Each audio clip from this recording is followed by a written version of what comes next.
ধানুষের একটা সিনেমা বার হয়েছে ইডলি কড়াই, সিনেমাটা দেখলাম, আমার কিন্তু মোটামুটি ভালো লেগেছে, যদিও এর রিভিউ সেভাবে ভালো আসেনি, কিন্তু আমার খারাপ লাগেনি। এখানে ধনুষ কিন্তু অনেক সিনেমা পরিচালনা করেছে, এখানেও পরিচালনা খুব একটা খারাপ করেনি। এখানে দেখানো হয় যে একটা গ্রাম, তামিলনাড়ুর একটা গ্রাম, সেই গ্রামে একজন ইডলি আর কি তৈরি করে, এবং সে তার ছেলে বাইরে বিদেশে চলে যায়, সেখানে গিয়ে মানে কিছুদিন পরে তার বাবা মারা যায় এবং সে চলে আসে, এসে সে ঠিক করে তার বাবার ব্যবসাটা আবার ভালো করে দাঁড় করাবে।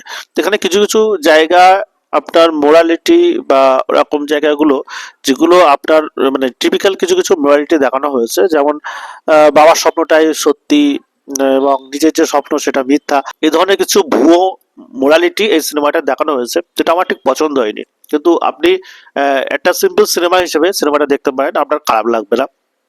মোরালিটি গুলো আপনার হয়তো অত পছন্দ না হতেও পারে। সিনেমার শেষ ভাগ জুড়ে কিন্তু রিভেঞ্জ ড্রামা বা অ্যাকশন এরকম একটা দিকে চলে যায়, সেটা দেখতে আপনার মন্দ লাগবে না। সব মিলিয়ে এটা একটা মশলা সিনেমা, কারণ হচ্ছে এই সিনেমার ভেতরে মানে অ্যাকশন থ্রিলার মানে সবকিছুই রয়েছে। ধনুষের যে চরিত্রটা ছিল, ও একটা সিম্পল মানুষ, হ্যাঁ, মানে কোনো একটা বিশাল হিরো টিরো টাইপের দেখানো হয়নি, কিন্তু গ্রামের মানুষজন তাকে নিয়ে যে কেজিএফ এর মতন একটা বিশাল সুপারম্যান বা হিরো বলে এরকম একটা ভাব দেখাচ্ছে, এই জিনিসগুলো ভীষণ বোকা বোকা লাগে।